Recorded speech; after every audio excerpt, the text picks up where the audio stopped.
Hello and welcome to a special edition of the Share Life podcast. I'm here with Ivan Alfaro. Ivan, say hello. Hey! And I'm also here with Jim Karwisch. Jim, say hello. Hello.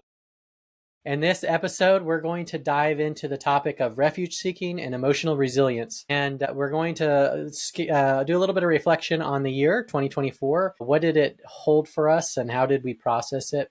And then how can we grow through those experiences that we've had to be a better and stronger and more effective leader as we go into 2025. So I'm going to throw it to Jim. He's going to be our primary lead co-hosting dude, also known as Mr. Miyagi from the Karate Kid movies.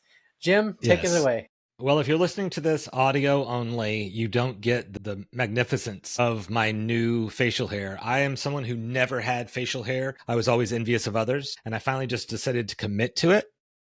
So I grew it in, and then I trimmed it up to a mustache and goatee, and no matter what anybody says, I'm going to keep it. So you guys are just stuck with it. So that's all I have to say on that.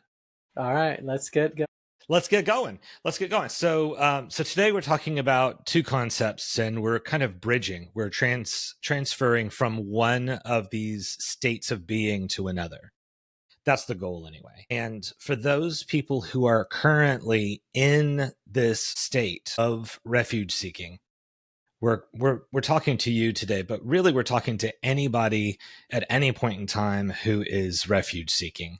The current political, Yeah, and if I could just give a little context, I discovered the word refuge seeking in a particular context, and it had to do with journalism and the American media system specifically. I'll put the link in the show notes. I cannot remember the author's name, but he specifically identified it. The journalism in our country, a lot of journalists are moving away from journalism, like discovering and finding the truth, and moving towards more of refuge seeking. So they're writing in a way that's to protect themselves from criticism. And even though I'm not necessarily a journalist, we kind of, we're all, with social media, we all kind of are now. But when you're dealing with very difficult societal dynamics and authoritarianism and issues, you're under a lot of pressure, more so than maybe in a normal democratic society that's in a healthy situation. And so you may not have that same tendency, but when you're in a pressure cooker, the tendency for journalists is to be refuge seeking. So I kind of really resonated with that. And I saw it as something that, one, I wanted to sort of see where that might be resonating in terms of like how I might be embodying that in an unhealthy way, but also like, hey, now that I understand this problem, how can I overcome it? It's a little bit of context on where the refuge seeking idea comes from. Absolutely. The term when you brought it up to me was just it synced up so well that I didn't even need to go and see. I love the fact that it came from journalism, but it's such a term of state, right? Mm-hmm. I am trying to shelter myself. I'm trying to get away from whatever I feel attacked by. I feel harmed. I'm trying to find shelter. I'm trying to find less pressure. I'm trying to find less antagonism, right? And so the idea of seeking refuge is one that makes perfect sense. It's a perfectly healthy idea for a short period of time while you need it to go into a place of refuge seeking, right? You're injured, you're wounded, you are not thinking straight. You're worried about how your actions are going to be misconstrued. Maybe you're in an emotional place where you're going to act beyond what you really should do in a situation. Maybe you might be causing harm.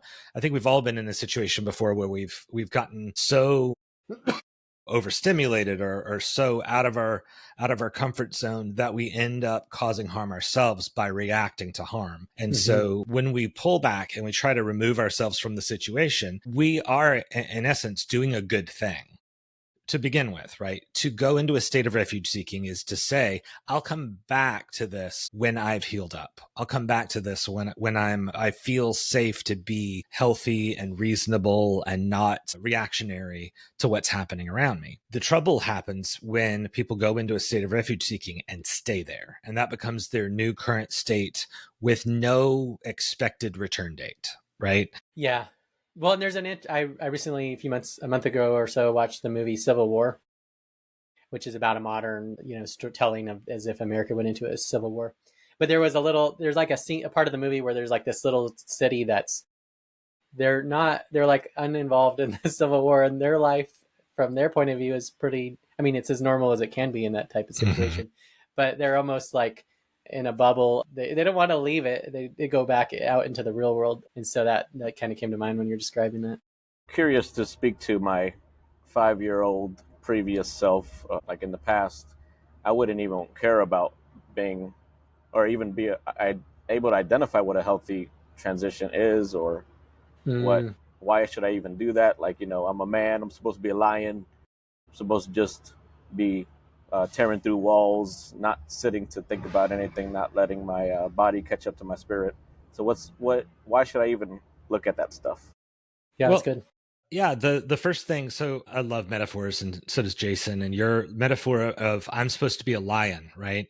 And so when people tell someone else a narrative that is something that's kind of being presented to them as, this is now your narrative, this is your story, you are this, and this is how you should behave inside this story. When someone says you're a lion, you should this, and this. Well, let's just look at lions, right? We're improvising here because you just brought up being a lion. But if a lion were attacked and it was pretty severely wounded, and let's just say it was the main lion, right? This is the leader of this pride of lions. And alongside this lion coming to the rescue are other lions and lioness, and they stop whatever's happening and they push off this enemy. The expectation would not be that, well, this lion is a lion and they shouldn't seek help from others. And this lion is a lion, so it needs to finish this fight, right? The lion wouldn't want to go to the point where it could no longer be of help to the people around it. It would want to stop this at a point. So now if it's protecting something, if it's protecting something that it considers to be greater than its own life, maybe that lion fights to the death and everyone just keeps going and the lion just keeps going until eventually it passes away because it was protecting something less than itself. And that's admirable, and it's a choice that you can make. But if the idea is that I am in a bad place, I've been injured, right? To not heal up, to not take care, and to not restore yourself before going and getting yourself into another fight is irresponsible, in my opinion. Anyway, right? So Yeah. someone saying, yeah, you need to be a lion, you can say, great. The lion right now needs to go heal up from this, learn what has happened to me, figure out if how I responded is how I want to respond again next time this happens. I mean, you watch people who are wounded, who never take any kind of moment of reflection, or decide what it meant to them to be in that situation.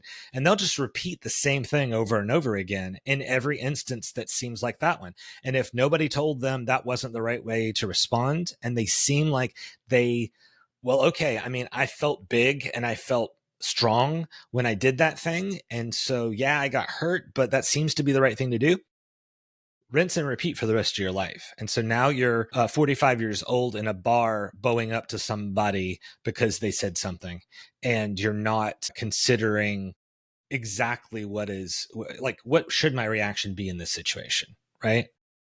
Yeah. So And I go think ahead, it's Jason. important to point out, like, your reaction to a situation creates a consequence, and if you keep doing it, you're going to keep creating that consequence. And I think part of that comes down to, well, what is it you're trying to create? And so As a related aside, I do want to mention I read an article that said that emotional pain is equivalent to, like, if somebody stabbed you, it would be Mhm. interpreted the same as yeah, emotions too. So I never knew that up until like a year ago. yeah, social rejection can be just as painful as like a physical wound in terms of just how the Yeah. brain processes it. Well, and we to an extent we want that. We want to be in a society where we recognize that doing something wrong to someone else is hurtful in more than right. There were a lot of people. I grew up in Atlanta, Georgia, and my relatives and all of the people that I grew up with, we grew up kind of in the surrounding suburbs and some of the smaller towns. A lot of times, the idea was that you kept your emotions to yourself. If you got emotionally hurt, that wasn't received the same as if you got physically hurt, right? And so physical hurt, the response was walk it off. And emotional hurt was, why are you even bringing this up? Right. So as I was growing up, it took a lot for me to be able to say, I didn't like how I acted. I can't do anything about these other people, but I didn't like how I acted. I didn't like the consequences. I didn't like what I had to live with when I responded that way. So I'm not going to do that again. Well, everybody else wasn't following my process. They are responding over and over again the way that they did the first time. So if they get into a situation, pretty fair guess that they're going to respond like they did last time. Yeah. And I think that's actually where there's a good opportunity for us to embrace our regrets, because regret says I did it the wrong way and I regret it. So next time I'm going to do it differently. And it's hard to accept that regret because it means I failed or I hurt someone. And sometimes that can't be reconciled, but it's a good thing because now I can change. And now the next person doesn't have to experience that consequence that I create. Now, conversationally, that is a great way, I think, to look at, if you look at regret as one possible outcome of something, an encounter, right? I went into an encounter, somebody and myself, we got into an encounter and we both said things we didn't really mean. We said them in a way that it was very hurtful, emotionally damaging. And then afterwards, it's not binary like I'm about to say it, but let's just pretend you had two choices. One, you could regret what happened, you could apologize, you could restore, and then you could try and go on about a better version of that relationship behaving differently in the future. The other is to pull back from that, consider that person to be dangerous, consider that person to be, I can't trust myself to be in an engagement with that person because I'm going to say bad things. And now I remove myself and I seek refuge away from the person who is behaving that way, right? So I just don't want anything to do with them. I'm not blaming them. I do feel like, I don't know what happened there, but I don't want to do that again. But instead of feeling the regret and going through a process of healing, I'm going into a place of, I'm just going to remove myself from that person. So that could be cutting off a friend, cutting off a loved one. I mean, it could be ignoring somebody who works in the same office as you, which if you've ever tried to do that, the same workplace, two people not talking to each other because something has happened that's unresolved and it just carries on indefinitely into the future. It carries its own emotional weight and its own stressors, right? Yeah. And one thing I would add to that is that I think that's a form of like refuge seeking, right? And it could be appropriate, but it could also be, and it may be the way that that person knows how to handle it. I guess one of my encouragements would be for people that they're in that place where they do feel stuck, trapped, or frustrated. If they're in community, to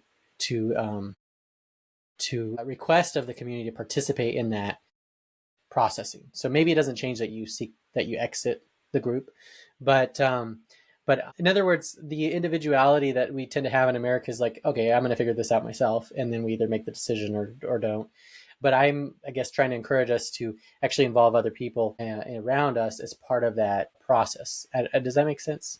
Sure. Yeah. I think community is vital because I know that if I hadn't had certain people in my life that I had gone to with the impulse, if I had the impulse of, I'm just going to seek refuge, right? I might not have had that term in my head, but it was just stop dealing with that person, be away from that person. That is a valid choice. In certain situations, you can get to a place where the other person, even if you get to a place where you are handling things you believe the right way, that doesn't mean the other person is. And so you can get to a place where the right thing to do is just stop dealing with that person. Nothing healthy seems to be coming from this. We've been working on it for a bit and it doesn't seem like it's going to work. So so cut it out.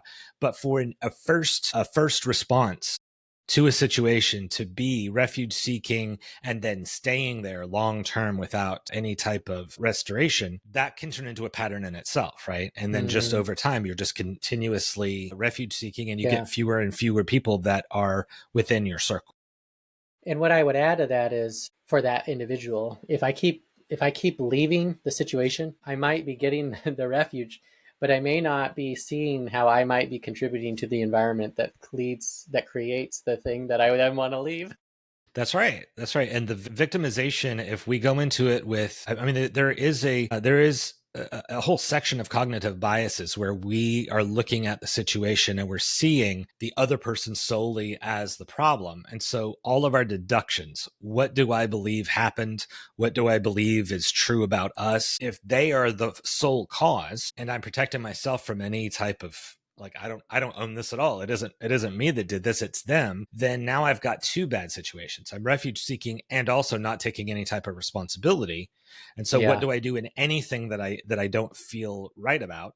If I don't feel supported in it, or if I feel like it turns into an argument and it's upsetting to me, right? There's blame and refuge seeking. And so now I feel like everybody on the outside is the problem. Yeah. I'm right, and I'm going to protect myself and stay in this place. Most of the time, Jason is at fault, though. When it comes to definitely and my that's fault. Important. Jason, if Jason is involved, he is the one who's at fault. Me and Jim, we met. We were both in Atlanta, but the closer as friends we became, he realized I have to seek refuge, and I'm leaving Atlanta. I'm moving to another city, and he left. And my current location is as far as I could get away from Jason without leaving the state. I still needed. He's in Madagascar now. Oh, Madagascar, Georgia. So if you've never been to best peaches in the entire United States, Madagascar. I do want to throw out just a kind of egotistical thing, like because an egotistical man, doesn't want to necessarily seek refuge. Could we call it like seeking a mountain or seeking a tower? Oh, that's interesting. Like framing. Where do you saying framing it might change it? Yeah. The receptivity. Well, yeah. That's true. That's true. So for you in your own real life, Ivan, if you have a really bad experience, the first impulse that you have to go to a place where everything's okay for a little bit, where is that for you? Come to think of it, that was literal for one example. I had one traumatic event with a relationship and I was upset. And so instead of continuing, I literally got in my car, drove to like the North Georgia mountains, parked my car and journaled. Of course, that was when I was a little bit more mature, but could have been different before that. But yeah, it was literally a mountain. You know, the word refuge kind of could be perceived in different ways, almost like a belittling type thing. Okay.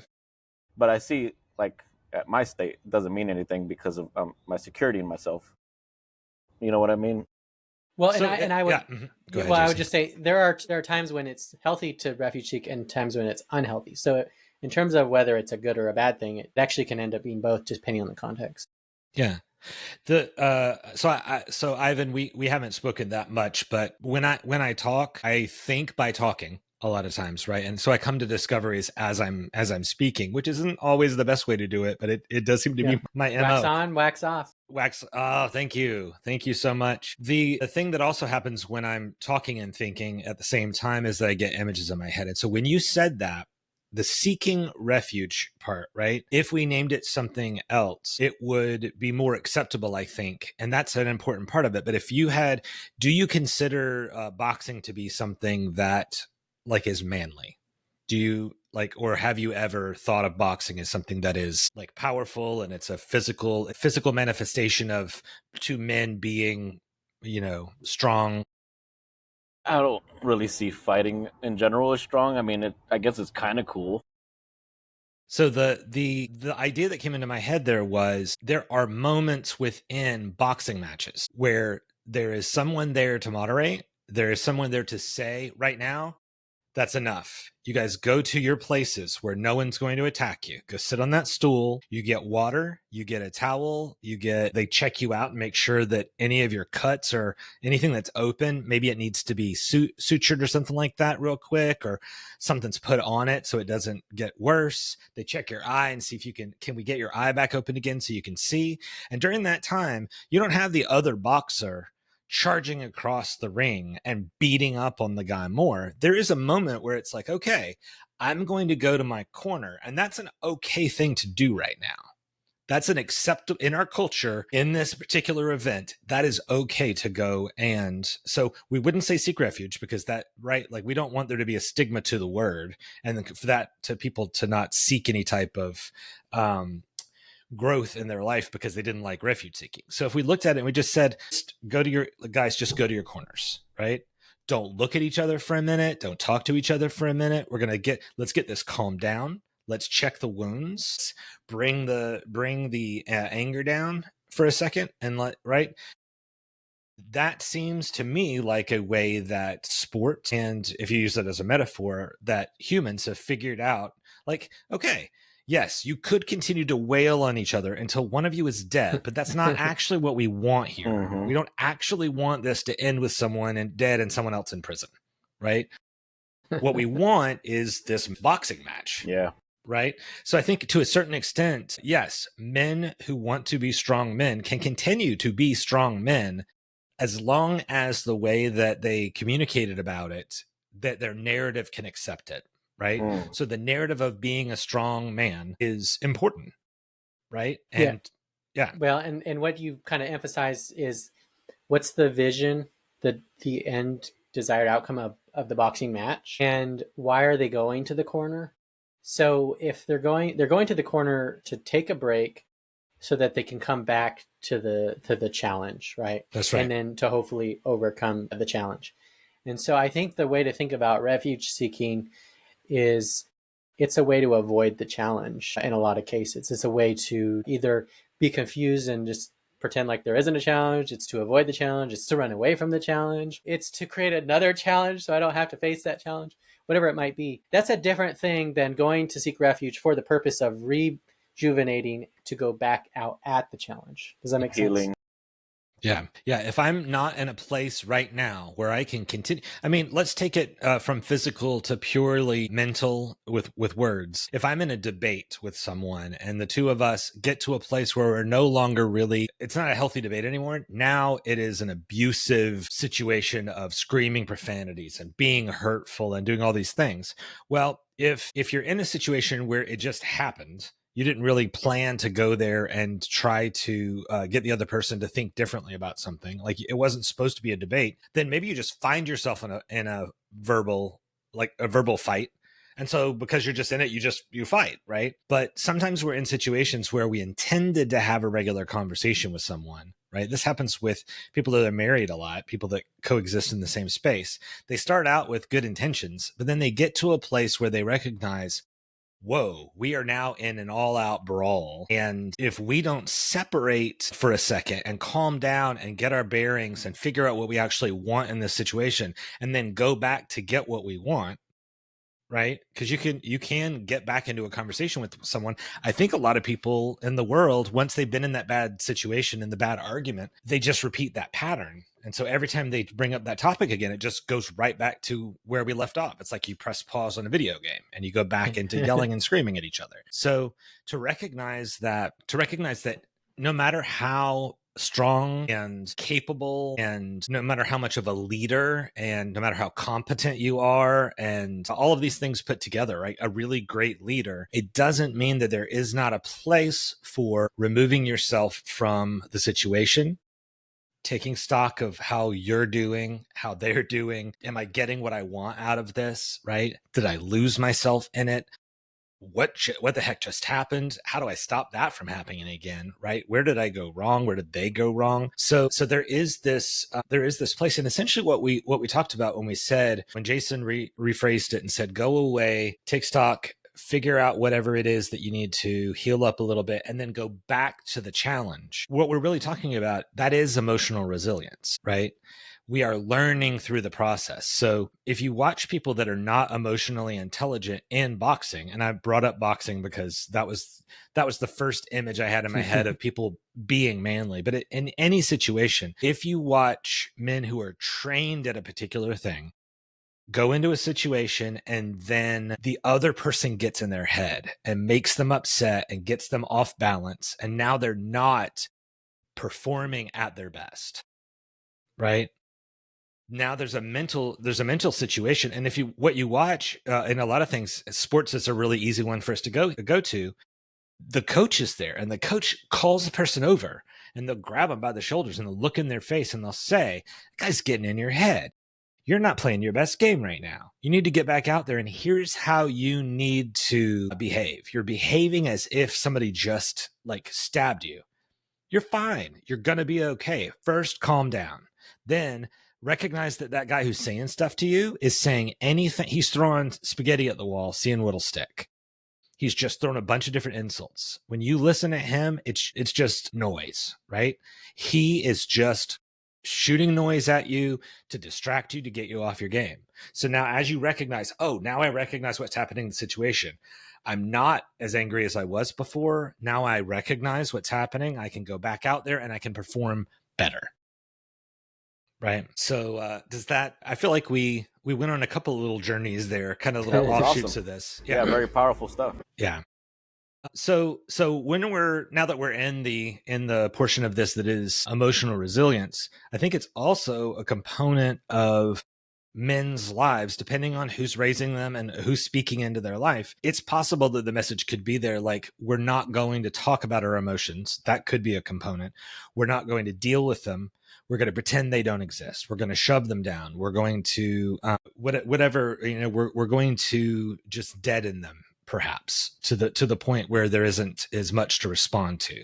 It's going to get beaten out of you or beaten away, and you just don't deal with it anymore. Anyway, so if you are someone who recognizes your emotions and you can do something in a situation that somebody else can't do because you have a solid handle on your emotions, not because you just shoved them down, but because you understand them, right? Yeah, look, I'll just use your boxing example. Like, if someone were to punch me in the face, like, I'm going to have a reaction. But as a boxer, you're going to get punched in the face like all day long. So you have to learn to take a punch and not like lose yourself, because then you could lose the fight. And I think that's kind of what you're saying. Yeah. Well, and there's also the component of boxing, which is they have their gloves up. So if you really wanted to be manly, the thing would be, put your gloves down. Put your gloves down. We're gonna wail at you. Don't protect your face. And it's like, no, I am gonna protect. This is where my brain is. If you get me if you get me good enough in this situation, I'm just gonna fall down, and that's what I'm trying not to do. So I'm gonna put my gloves up, right? So the idea that there are some things that are off limits to men as far as what they're allowed to do to become more capable and more aware and more resilient. And there are some things that are not. You can't do this, you can't do that. We don't deal with emotions, we do deal with the physical. You get stronger, you work out, you get more adept at certain things. But if that is a component of life, is to just push away, to shove down, to not deal with, what you end up dealing with later on is when all the garbage that you push down comes back up again. And now this is not me reciting anything out of a psychology handbook. This is just me talking about what I believe. I think there are a lot of people that are in prison who were there because they got into a situation where everything they had shoved down and pushed down and away came up all at once, and they were in the wrong situation with the wrong person, and they weren't aware of their own strength, or their adrenaline kicked in or whatever, and mistakes were made. And so it's my opinion that if you're going to encourage someone to go to the gym, work out, get really strong, get really fast, get really agile, be really great at sports, be a strong leader in your house, if you're going to do all those things, it seems illogical that you wouldn't also say, be a master of your emotions, recognize what really ticks you off, and ask yourself, why is that ticking you off? Because if that person can get you out of your best mental place and get you, all the other stuff doesn't matter anymore. You can be as strong as you want to, agile as you want to. The other person can beat you if they can get in your head, if they can mess with your emotions, right? And so I think the best thing would be to teach a kid to understand their emotions, understand what's happening and why different people respond differently with emotions, right? Then I think there are fewer, especially with kids that get in big fights with each other over showing emotion. So when I was younger, that was something I had to learn really fast, was how do I put myself in a situation where I wasn't going to get picked on, because I was emotional. I was not on the trajectory to being a man. I was on the trajectory to, what is happening? Why is everyone else besides me so aggressive? I don't need all this aggression. Like, I just want to just be able to be me, do the things I want to do. Why is everyone so aggressive? I was in a family of people that are strong and they see things kind of the opposite way. Well, and that one thing I would add to that in terms of going back to the idea of the vision, like if you have a finish line that you're moving towards, it becomes clear what's a distraction to that finish line. But if you're not going anywhere, if you're just wandering around, there is no such thing as a distraction because it's just part of wandering around. But when you're actually going somewhere, then if someone takes you off course, so I think that's a big layer to what you're describing as well. Yeah. The thing that I love here is the conversation is so on the mark of what Ivan has introduced into this. So we're talking about this from a standpoint that I don't know if we got to this place when we had conversations previous to this, when we had other sessions with other participants. And that's because I think it requires us to be looking at every single type of person, where they come from. And if you want them to think like this, Ivan's point, if you say refuge seeking, how are you going to get them to listen to what you're saying? They're going to be like, I'm not seeking refuge. Yeah, I'm like strong. our friend that was talking about foster care, right? Refuge seeking from that point of view is a whole different angle, right? Yes. And so, yeah. Yeah. So I think recognizing, if you looked at a group of inner city kids, most of the time that there are interventions of groups of these young men and women that might otherwise form a gang, or they might right deep down, they are, if they're seeking something, they're seeking purpose. They're seeking some sort of, like, how do I fit into this social structure, or what is it that we do? And so whenever they want to interrupt these things from happening, they will give purpose to a group of kids. They'll find something that they can take pride in, where they do have a goal, they have a mission, they're trying to accomplish something. And suddenly, when you have a goal and you have a mission and you're on the path to it, you can see what's a distraction and what jeopardizes your mission and what jeopardizes you being successful. And that makes it easier. And I think if you're talking to somebody that is all stirred up, their narrative is one that was given to them mostly intact about what it is to be a certain way, and then they don't really have that direct line to a goal, they're just existing. And they're existing in a way of like, well, what do I do? What should I be doing right now? And if being strong is one of them, okay, I get it. I should be strong. If leading other people is a certain thing, okay, leading them to do what? I honestly, this is my opinion. I'm sharing my own individual opinion. A lot of what happens in gangs, I feel like, is them following those natural tendencies to want to have some sort of higher purpose, have some sort of a mission, have some sort of a thing, but you need other things to be against. Like, you need to be unified in a certain direction. And sometimes the only way that for everything to orient and make sense to a group of people is if there's another group of people that are opposite you, an enemy, in order for things to make sense. So looking at, okay, well, we don't seem like we're driving toward a particular thing as a group, unless we have a real purpose, a real desire, somewhere that we're all heading together. We make something up ourselves. We end up following some sort of, they did this, so we'll do that. And this means winning. Here's what winning means. Here, so when I look at, I would, just as an example, like you mentioned gangs. So I don't know that we all join gangs, but I think fundamentally we do it in different ways. So like for me, I started a company and I hired a team. And so, that kind of thing can manifest in different ways that may not be as severe in terms of like a gang, but I think fundamentally we're not that so much different than those people.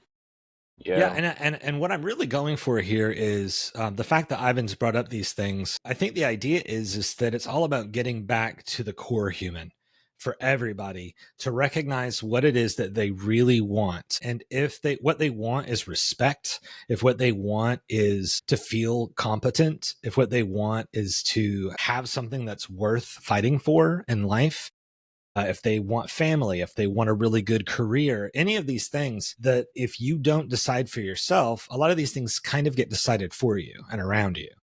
Yeah, one example I would say with like a gang is if you're a victim or you face the consequence of the enemy, then you might join the gang because as a way of refuge seeking, because they're going to protect you from the now enemy. And so as the dynamics of the two competing groups unfold, people get hurt.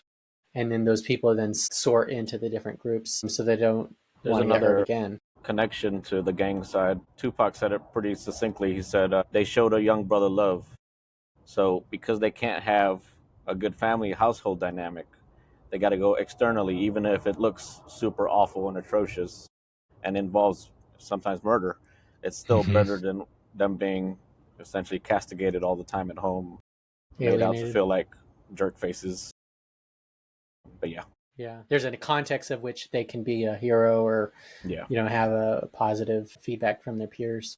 Well, you want to look at any situation where you definitely don't have a solid goal and distractions are not, you're not aware of them because you don't have that goal. If you don't recognize that in your own household that you're seeking love, but you feel powerless, then anybody who shows you love and makes you feel powerful has a grip on you, right? And that's that's good. not to say that everyone who shows you compassion and makes you feel powerful is manipulative and you shouldn't trust them or whatever, but to know that if what you're seeking externally is something that you're missing, then it's going to be really easy for somebody to just give you a version of what you want, and now you're beholden to them, because we take family very seriously, right? Family is a big deal unless your family is worthless and horrible to you, in which case you're going to seek out a new family. And that family may also be really negative, but not toward you,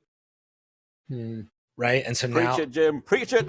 yeah. Yep. So I think the idea of emotional resilience is the same thing as emotional resilience can be looked at similar to physical resilience. So the idea being that if you were physically resilient, it's not the same thing as all of your muscles being completely tightened and somebody hits you or you get hit by something much stronger than a punch, something really big and very powerful. Your muscles being all tensed up, like when people get into a car accident, Mm. if they tense up for the accident, it causes a lot more damage to their body, right? And so, unfortunately, the people who often end up in the best situation after a car crash are the people that were the most relaxed, because their bodies move around and they do hit things, but their body doesn't do damage to itself in that situation. So when people are, let's see here if I can get back to my train of thought before the idea of the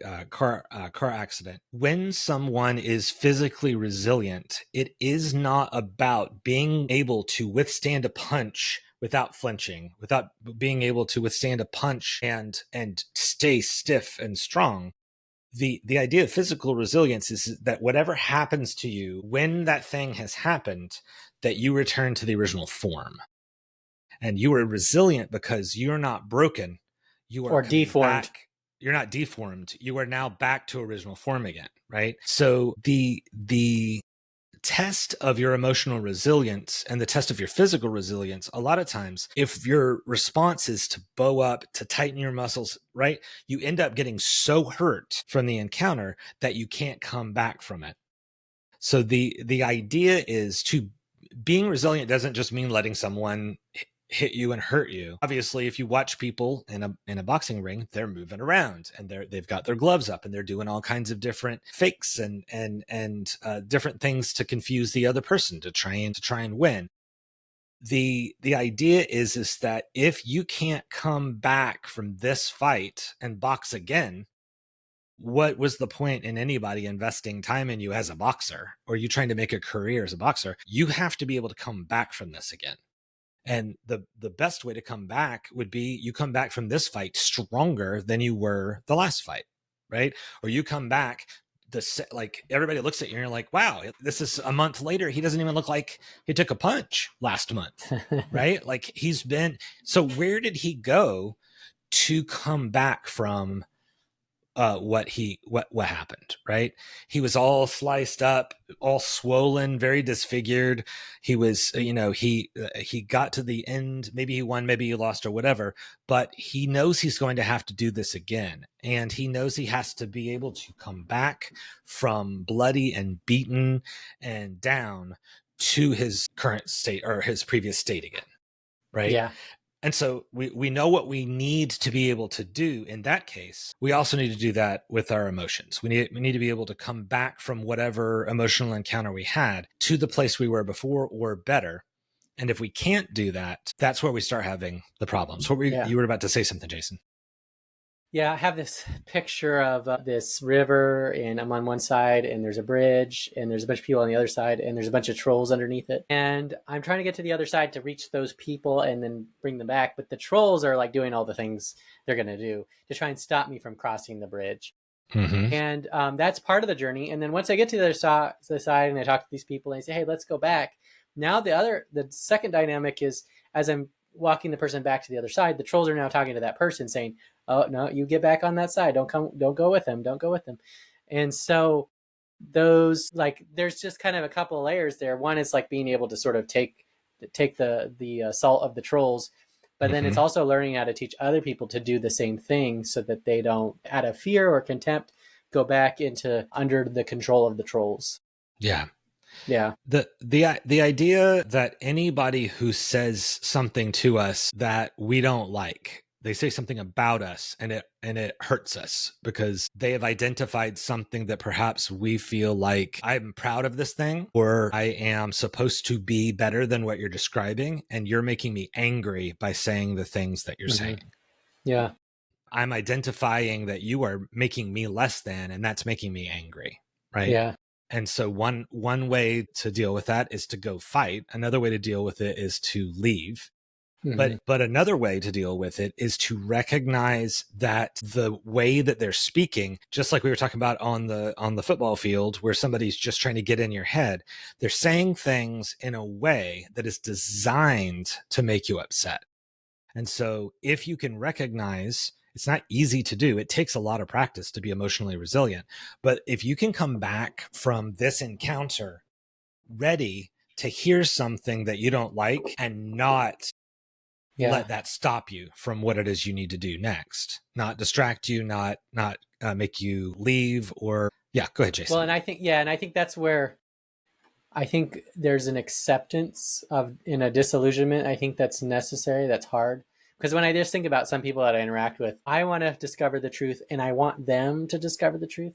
And when they're actually trying to do what you're saying, which is get a reaction or get attention, and they don't want the truth, like, I have to accept that in order to do what you're describing. But it's sad because that means they don't want the same thing I want in this case. And I want them to want that for a variety of reasons. Does that make sense? Right. Yeah. Absolutely. Yeah. So one of the things that I do that helps my emotional resilience is I go into situations giving myself a boundary. If I start to get into some sort of a verbal altercation or even just a discussion where I can tell the other person is starting to get a little bit riled up, and it seems like maybe what they're looking for is a really intense debate or maybe an argument or something like that, and they say things like, I just want to talk, man, or I'm just trying to do this or do that. My boundary question is this a gotcha conversation? Is the goal of the other person to get me to say something so they can go, ha, and this is my answer to that? And if that's the situation, I'm not really interested in having that conversation, because I'm not going to be in a gotcha stance, and they are. And if they are, and they're going to go gotcha, then this is going to be a very long and pointless situation. There's only one person listening, and it's me. And if they're just going to listen enough to be able to say their snap the trap and do the gotcha thing, right? And so you listen to a couple of other people, you might not even know them. You're just like out, maybe you're like at, I almost said at the mall, but those don't really exist anymore. You're out in a place where you can hear somebody else's conversation, and there are two people that you can tell they're just gotchaing back and forth, and neither of them has any potential for change, because neither of them is open to hearing something that they didn't know before, right? They're only interested in shutting the other person down and making them look foolish. And so we shouldn't call that a debate. We shouldn't even really call it an argument. It's its own deal. Right. The only goal is to say gotcha, and then to state something that you heard from somebody else, right? Or an idea that you had that you thought maybe that'll shut them down, and maybe that'll make them be embarrassed or whatever. Yeah. So the types of conversations I want to be in are conversations like, I want to be in conversations with people that are politically in a different place than I am, spiritually in a different place than I am, economically in a different place than I am, where both of us are listening. and we're both learning and growing in the situation. And I walk away from it understanding. Doesn't mean that I suddenly changed my political views or changed my religion because of what the other person said, but I walk away better understanding the other person, better understanding where they're coming from, better able to connect with them, better able to work together to get something done for the greater good. And so that's one of the things that's really difficult right now is I get frustrated with a lot of the polarization of things because I look at it not as, oh, that person's getting hurt by the other person's words. That's not really my concern. There's too much for me to try to empathize with everybody on the planet. But I look at it and I go, you're making so much work. You're generating work here by pushing us further apart. At some point in time, we're going to have to come back together again to deal with something that's bigger than our beef with each other. Yeah. And when we do that, we've got to know how to do it so that we actually survive whatever it is that's coming at us. Or so if we're getting, we'll all die. Or we could all die. Exactly. I mean, we really do. I mean, we really could end up in such a bad situation that we're not capable of coming together. There's a movie. Let's see here. It was for the Independence Day. Will Smith, Independence Day. Yeah. So there's a great speech in there by the president it's in the movie, and the whole idea is that everybody, every country in the world, regardless of what they think of each other, now has a foe that's threatening the whole world. And so now us versus them stopped being us versus them on the planet and started being us versus all the spacecraft in the sky. And of course, this is ridiculous, far-fetched. It's a giant metaphor for what we're all, kind of going through. But to see all of these different people that are now flying alongside each other, that are joined in one mission, and they're able to stop this horrible thing that's going to destroy the whole earth. That is what we want to be able to be. Right. And the more that we push each other apart and aren't listening to each other and don't try to understand each other, right? I don't have to become a different religion in order to understand someone's beliefs and be able to get in a place where we can live in the same area with one another and not have a problem with each other, right? I don't have to actually change my beliefs in order to understand someone, but I do have to change my actions and my thoughts in order to understand someone. And the more that we, I think the emotional resilience part of it is harder to aim for if everybody is experiencing this emotional overwhelm. And so when you go and you do the refuge seeking, people not coming back from that again and not wanting to hear the other side, who can blame them in a lot of cases? Because they're not coming back to somebody who's like, you know what, I'm sorry, I got really angry. I said a bunch of stuff I didn't mean. Can we try and talk about this again? They're coming back to person who wants to have a gotcha conversation, and they're like, I don't want it. So I think if anybody from any political view who ultimately cares about things and wants to know what the other person cares about and values and how we can coexist together without having to become what the other person is, then the first thing that we've got to do is figure out how to get away from the refuge seeking enough to start a conversation. Yeah. Right. And so and that's where I think taking risks for peace is a great opportunity, is to exit that refuge to take the risk. Yeah. We've got to start. Oh, go ahead, Ivan. I was going to ask, it's a gigantic question. What do you think causes I don't want to throw the kitchen sink at this when it comes to addressing issues. Like in my childhood, I was essentially like a parent of the household because my parents were not emotionally mature enough to handle stress and all the things that come with parenting. So I very early on had to be forced to learn how to throw the kitchen sink at everything, calm situations down, stop the yelling, essentially be the man of the house. But what do you think? It's so foreign to me when I see men not wanting to throw the kitchen sink and stop the bleeding, stop the yelling, stop the abuse. Where do you think that comes from? Challenge. Okay, and I think I got a tiny bit confused because my first version of throwing the kitchen sink is to throw absolutely everything in. But what you're saying is throwing the kitchen sink meaning you're doing something so big that it stops all of the bad stuff. Like you literally picked up your kitchen sink and threw it, and that caused them to go like. I mean, like I actually mean it more in like a staggered approach. Like, well, this didn't work. do this. Keep Mm-hmm. trying until every iteration. Okay. Until we fix it. Every iteration. Yeah. Just keep trying. Okay. Perfect. Yeah. And so people that are not willing to move forward, the first thing that I always come back to is, do they have hope? With every client that I work with, every friendship that I have, everybody who comes to me for help wants to talk about something, my first question is, do they have hope? Because none of the words that I use, none of the resources that I offer them are going to do anything if they're hopeless. Right.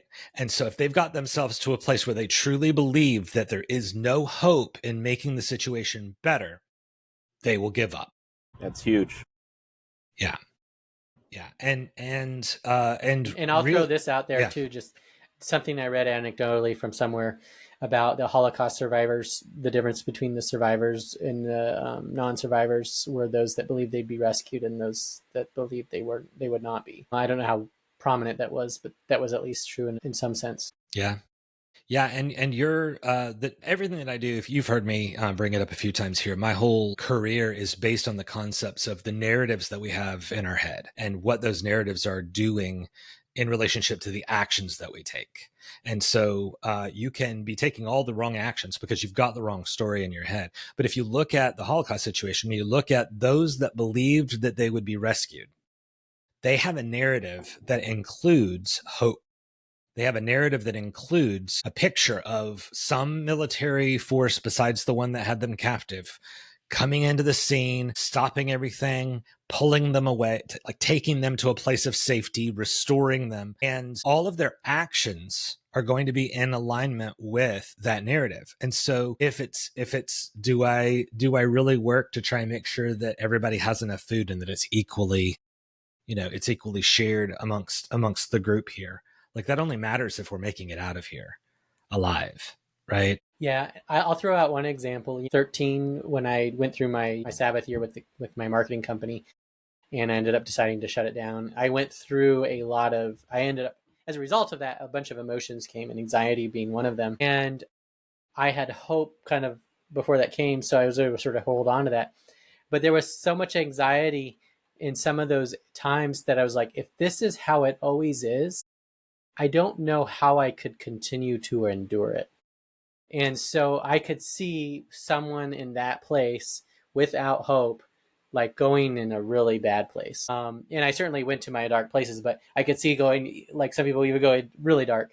And so that hope thing is a big thing when we're suffering in a chronic way that seems like it can never get better or change. Yeah.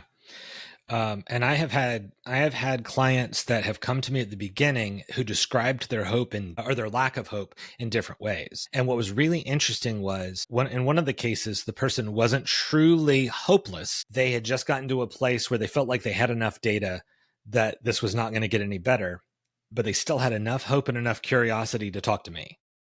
In the other situation, I was hired by a friend of the client who contacted me, who knew the work that I did, and said, "Hey, I've got a friend who is almost at the end, completely hopeless. Is probably going to they're out of a job. This is their financial situation. They're just in a terrible place emotionally. They don't see a way. They don't see a path back to restoration, and they're probably going to do something really, really stupid if we don't do something." And the difference in time between the client and myself, the distance of time from being in the place where I was hired by their friend to work with them, all the way to when they had a job again and it was able to take care of their needs. They saw hope again. They saw everything.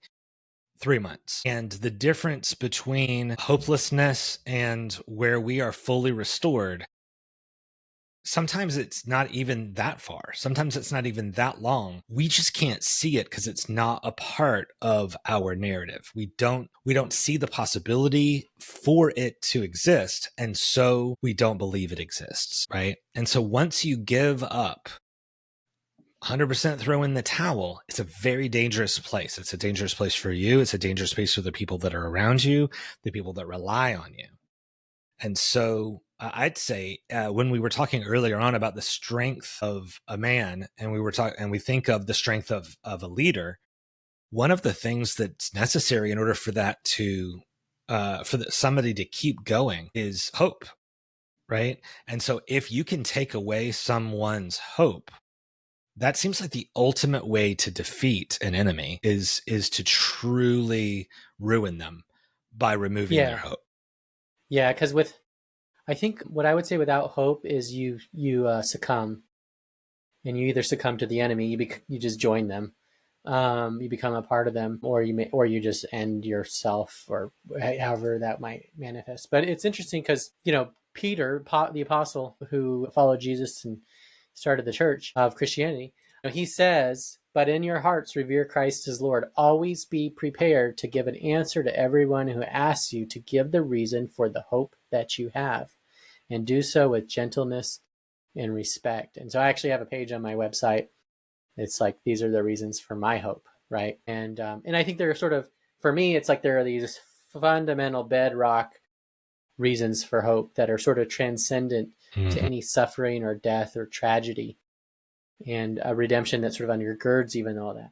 But there can be other things that give us hope that are more material and immediate, but they're always fleeting because life and tragedy unfolds in our lives.